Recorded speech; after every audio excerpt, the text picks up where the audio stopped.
Everyone, आप सभी का स्वागत है आपके अपने यूट्यूब चैनल तैयारी सक्सेस की में। दोस्तों, इस वीडियो में हम लोग बात करेंगे मुगल प्रशासन व्यवस्था का एक बहुत ही महत्वपूर्ण प्रथा, जिसे मनसबदारी प्रथा के नाम से जाना जाता है, उनके विषय में चर्चा करेंगे। दोस्तों, ये जो प्रश्न है आपके अगर सिलेबस में है तो मैं आपको 100% श्योर कर देता हूँ दोस्तों, ये आपका एग्ज़ाम में 100% पूछा जाएगा। अगर सिलेबस में है, आप कोई भी सेमेस्टर के क्यों ना हो, कोई भी यूनिवर्सिटी के क्यों ना हो, ठीक है? तो पूरा वीडियो को एंड तक देखिएगा। ये वाला जो टॉपिक है, जो थोड़ा बहुत टिपिकल होता है, मैं बहुत ही ईज़ी वे से आपको समझा दूँगा। तो दोस्तों, चलिए हम लोग वीडियो को स्टार्टिंग करते हैं। आप लोगों का ध्यान यहाँ पर देना बहुत ज़रूरी है, ठीक है? आप लोग ध्यान दीजिएगा इसमें।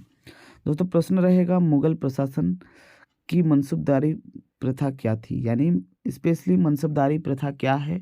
मनसबदारी प्रथा के बारे में आपको पूछा जाए, क्वेश्चन कैसे भी पूछ सकता है। मनसबदारी प्रथा के बारे में वर्णन करे, या फिर पूछ सकता है कि मनसबदारी प्रथा के बारे में लाभ, हानि, किसी प्रकार से भी पूछे मनसबदारी के ऊपर, तो ये आप लिख सकते हैं, ठीक है? इसमें हम लोग टोटल पूरा कवर कर देंगे। तो क्या है, आप लोग ध्यान दीजिएगा। मनसब एक अरबी शब्द है जिसका अर्थ पद या स्थान निश्चित करना है। दोस्तों, यहाँ से एक ऑब्जेक्टिव सवाल पूछा जाएगा कि मनसब कैसा शब्द है, ठीक है? याद रखिएगा, मैं जो बोलता हूँ वो होता है दोस्तों, याद रखिएगा, ठीक है? मनसब कैसा शब्द है, एक अरबी शब्द है और उसका मतलब होता है पद, ठीक है? विलियम इरविन के मतानुसार, विलियम इरविन कौन है? एक इतिहासकार है और उन्होंने एक कोटेशन दिया है दोस्तों, ठीक है? जैसे कहावत होता है ना, वैसे कहावत है, ठीक है?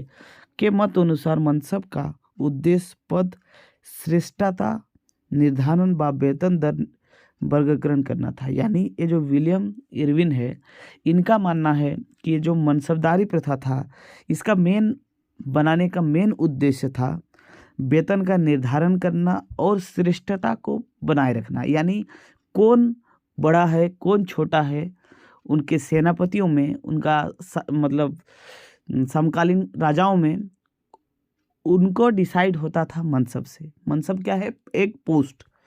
मनसब का अभिप्राय किसी विशेष पद या कार्य संपादन से नहीं था।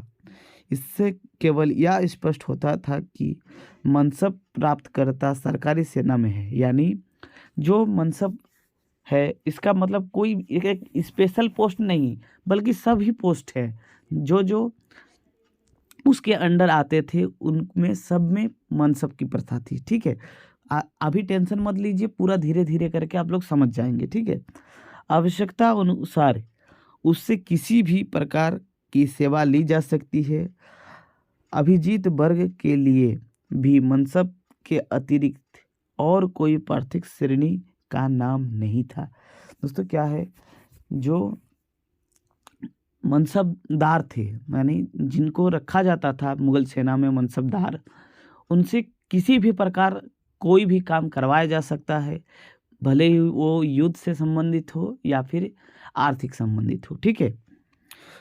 मुगल शासनकाल में सेना, सीमांती और असैनिक शासन व्यवस्था सब मनसबदारी व्यवस्था में ही सब समाहित था। यानी जितने भी कार्य होते थे, जितने भी बड़ा बड़ा मतलब कोई भी काम करना होता था मुगल शासक को, तो सब के सब वो मुगल मनसबदार के जरिए ही होता था, ठीक है? आगे देखते हैं। दरबार में उनका पद, वेतन और स्थान के द्वारा उसमें मनसब का पता लगता था। यह प्रथा ईरान से ली गई थी। अकबर ने इस प्रथा को वैज्ञानिक ढंग से शुरू किया, ठीक है? तो ये क्या होता था, उनके दरबार में स्पेशली उसका जो ये होता था, पद होता था, उससे ही फिक्स्ड हो जाता था कि वो कितने बड़े मनसबदार हैं, ठीक है? और ये जो प्रथा है, ये स्पेशली ईरान से ली गई थी। ये भी आपका ऑब्जेक्टिव में पूछा जा सकता है, और अकबर ही थे जो इस प्रथा को शुरू किए थे। दोस्तों, सवाल क्या आएगा, मैं यहाँ पर एक तो ऑब्जेक्टिव सवाल बता देता हूँ, 100% इम्पोर्टेंट है। दोस्तों, सवाल आएगा, मनसबदारी प्रथा का शुरुआत किसने किया था? याद रखिएगा, वेरी वेरी इंपॉर्टेंट। और आंसर हो जाएगा अकबर। ठीक है, आगे देखते हैं दोस्तों, मनसबदार क्या है होता है। मनसबदार क्या होता है? इस प्रकार मनसबदार वो व्यक्ति थे जो कि राज्य के सेना या अन्य प्रकार की सेवा करते थे। अकबर के समय मनसब में 33 श्रेणी होते थे। सबसे नीचे का 10 मनसब का, सबसे ऊंचे का 12,000 मनसब का होता था। ठीक है, यानी मनसब एक, मान लीजिए कि एक रैंक है, ठीक है, पद है, और जो 10 मनसब का है वो नीचे का है। ठीक है, और जो 12,000 मनसब का है वो सबसे ऊंचा होता है, हाई लेवल का रैंक का होता है। ठीक है, 5,000 से ऊपर के मनसब राजकुमार को प्रदान किया जाता थे। 7,000 की मनसब कुछ व्यक्ति को उनकी सेवाओं के अनुसार प्रदान की जाती थी। प्रत्येक मनसबदार उतने सैनिक रखते थे जितने कि वह मनसबदार थे। ठीक है, यानी जो 10 मनसब के होते थे, मान लीजिए, मैं मोटा मोटी आपको समझाने के लिए बता रहा हूँ दोस्तों, ठीक है, वो मान लीजिए वो 50 सेना रख सकता है। जो इससे ज़्यादा, जो 100 मनसब का है, वो मान के चलिए 500 सैनिक रखेगा। जो 10,000 का होगा वो उससे भी ज़्यादा सैनिक रखेगा। वैसे ऐसे जैसे मनसब जिस पोस्ट के, जिस रैंक के होते थे, उस हिसाब से वो अपना साथ सेना रखेगा, घोड़ा रखेगा, हाथी रखेगा। ठीक है, मतलब उस हिसाब से ही वो सेना को रख सकेगा। आगे देखते हैं, उनकी नियुक्ति स्वयं सम्राट करते थे। यह पद वंशानुगत नहीं था, यानी जो पीढ़ी दर पीढ़ी वाला सिस्टम होता था शासक वाला, वैसा सिस्टम नहीं था।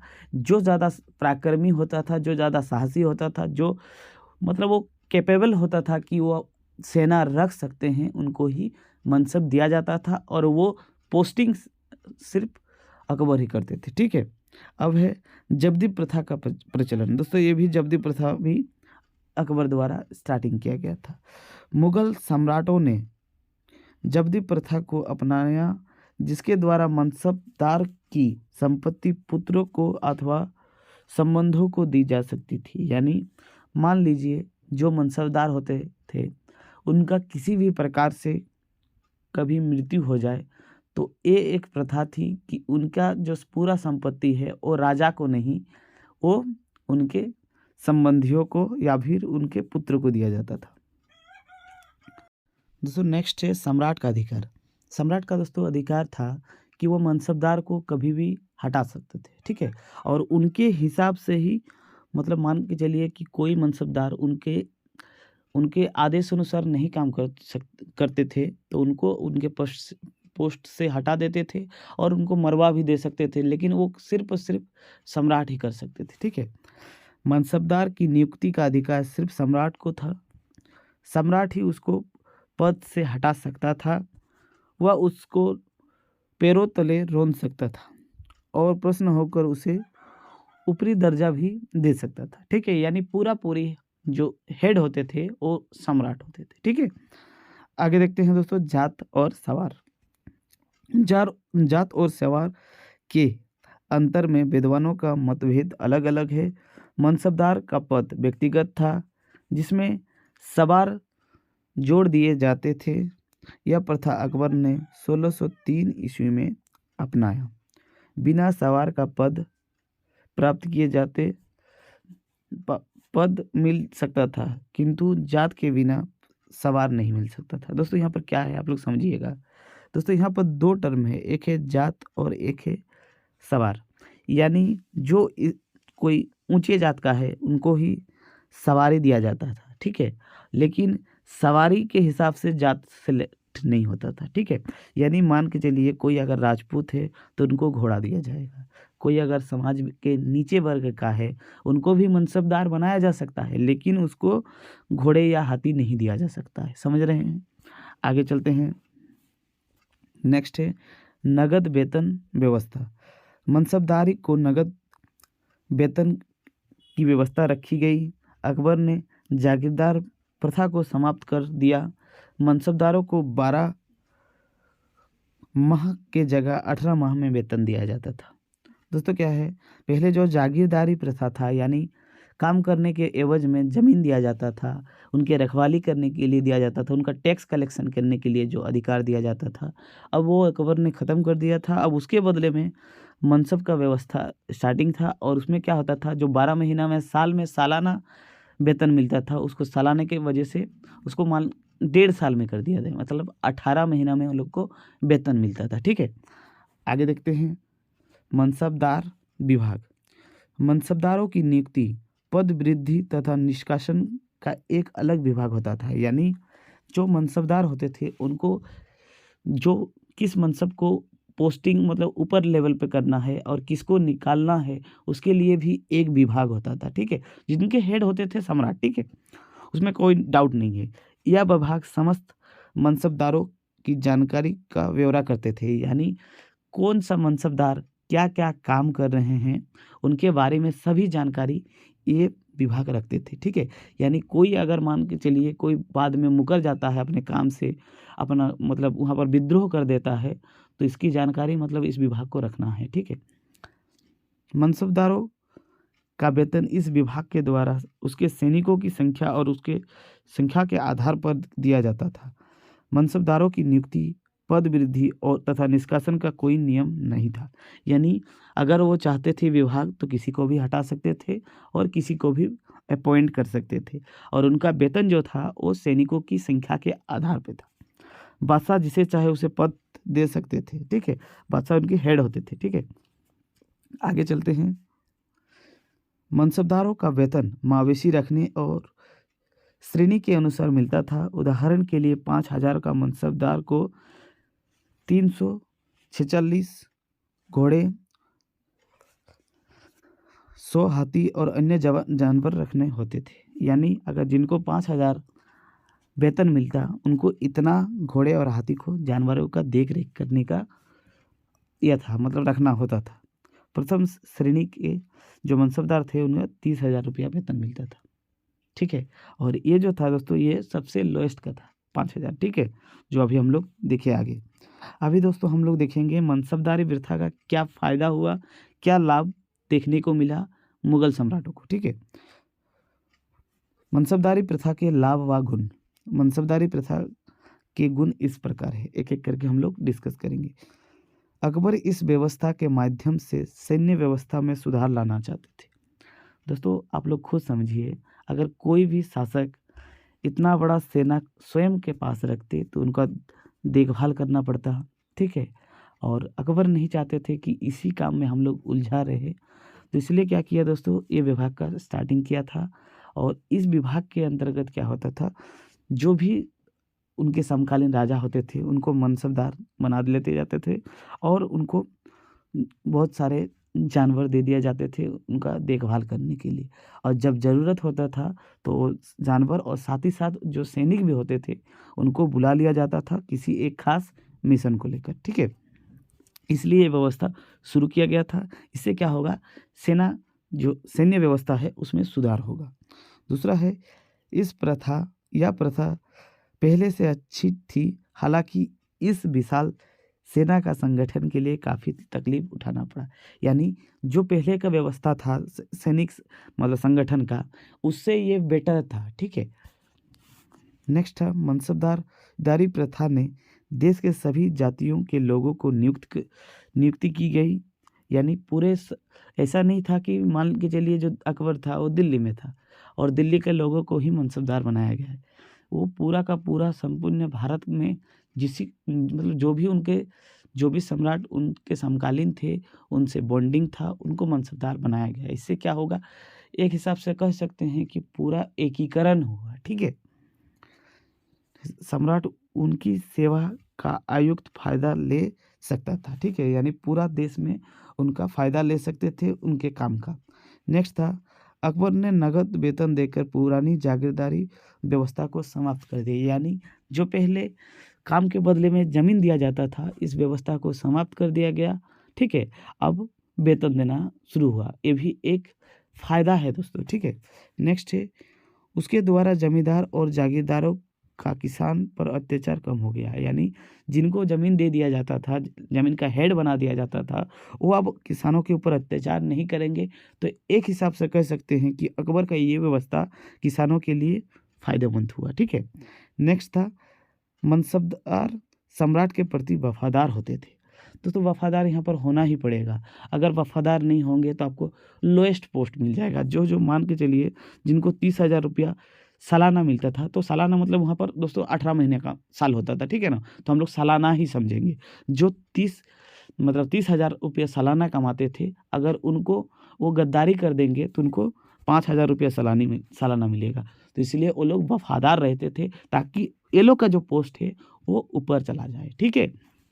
नेक्स्ट था मनसबदार विश्वासघात कम करते थे, क्योंकि ऐसा करने से वह पकड़े जाते थे। क्यों? क्योंकि विभाग था दोस्तों, ठीक है?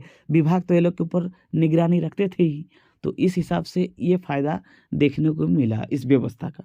अभी दोस्तों हम लोग डिसएडवांटेज यानी दोष को भी देखेंगे कि क्या-क्या हानि व क्या-क्या दोष देखना पड़ा इस व्यवस्था के कारण। तो मनसबदारी व्यवस्था के दोष इस प्रकार हैं।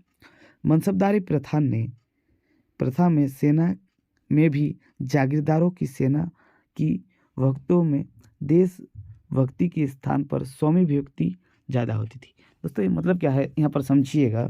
जो मनसबदारी प्रथा है ना, इसमें क्या होता था, बहुत सारे जागीरदार भी यहाँ पर मनसबदारी प्रथा में आ गए थे, ठीक है? और वो लोग देशभक्ति मतलब अपने देश के प्रति ज़्यादा वफ़ादार ना हो करके जागीरदार के प्रति वफ़ादार हो रहे। अगर वो जागीरदार के प्रति वफ़ादार होंगे तभी तो वो पोस्ट पे बने रहेंगे, और अगर जागीरदार के प्रति वफ़ादार नहीं होंगे तो निकल जाएँगे। तो ये एक डिसएडवांटेज देखने को मिला। इस प्रथा के द्वारा सैनिक बल काफ़ी बढ़ गए। यानी जो पहले ज़मीन दिया जाता था और बाद में ज़बरदस्ती पीट मार करके उसको मतलब हासिल भी किया जा सकता था, अब लेकिन ऐसा नहीं है। अब सालाना पैसा देने लगा। इससे क्या हुआ, ये लोग का जो आर्थिक स्थिति है इसमें थोड़ा बहुत इम्पैक्ट देखने को मिला, ठीक है? बाद में ये मुगल वंश का पतन का कारण बना। जो सेना में खर्चा किया जा रहा था वेतन का पैसे के द्वारा, उससे क्या हुआ, बाद में यही एक कारण बना मुगलों का पतन का, ठीक है? सेना का वेतन मनसबदार के द्वारा प्राप्त होते थे, अतः भ्रष्टाचार को प्रोत्साहन मिलता था। यानी आप लोग देखें दोस्तों, जो विभाग बना दिया गया था वही उनका वेतन करते थे, तो विभाग के लोग भ्रष्टाचार हो रहे थे धीरे-धीरे। यानी जो 5,000 के हकदार थे उनको 15,000 दे दिया जा रहा था, और जो 30,000 था उन लोग को मान के चलिए 50,000 दे दिया जा रहा था। तो ये लोग का जो विभाग के जो कर्मचारी थे वो धीरे-धीरे भ्रष्टाचारी हो रहे थे। तो इससे क्या हो रहा था, ये भी एक गलत इम्पैक्ट पड़ रहा था मनसबदारी प्रथा पर, ठीक है? नेक्स्ट था, इस प्रथा में मनसबदारों का नीति पतन हुआ, क्योंकि वो जिस अनुपात में सेना और मवेशी रखते थे उसी अनुपात में अधिक वेतन प्राप्त करते थे, ठीक है? यानी नैतिक पतन क्या हुआ था, वो लोग सब के सब वही समझते थे, हम लोग ज़्यादा घोड़ा रखेंगे, ज़्यादा सैनिक रखेंगे, ज़्यादा वेतन कमाएँगे। उन लोग का सिर्फ़ और सिर्फ़ उद्देश्य हो गया था पैसा कमाना। ज़्यादा सैनिक, ज़्यादा पैसा, ज़्यादा मवेशी, ज़्यादा पैसा। वो लोग को मतलब ये से मतलब नहीं था, युद्ध से मतलब नहीं था, ना ही मतलब खाली चापलूसी के ऊपर ध्यान देते थे विभाग के प्रति। विभाग में ज़्यादा उन लोग का मतलब जिस पोस्ट के व्यक्ति से के साथ उन लोग का संबंध रहेगा तो ज़्यादा वेतन मिलेगा। तो इस प्रथा का ये भी दोष देखने को मिला। नेक्स्ट आगे देखते हैं। मनसबदारी प्रथा के द्वारा मनसबदार को भोग विलास में वृद्धि हुआ है। यानी वेतन जब कमाएंगे नगद वेतन तो खर्चा तो करेंगे ही, ठीक है?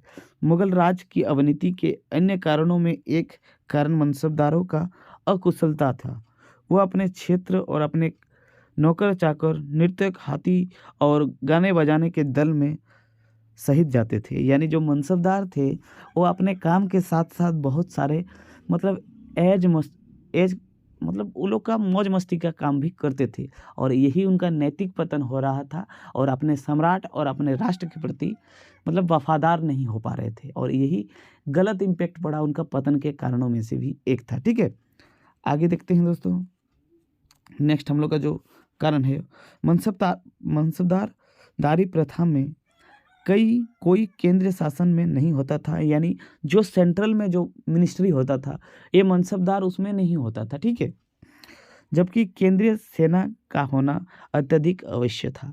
ठीक है, यानी वो लोग का भी होना बहुत ज़रूरी था, तभी ना वो लोग जो प्लानिंग होगा उनमें वो लोग को जानकार होगा और वो उसी आधार पे इम्प्लीमेंट कर सकता था। और बाकी जो मनसबदार थे वो लोग तो सिर्फ अपना पैसा कमा रहे थे।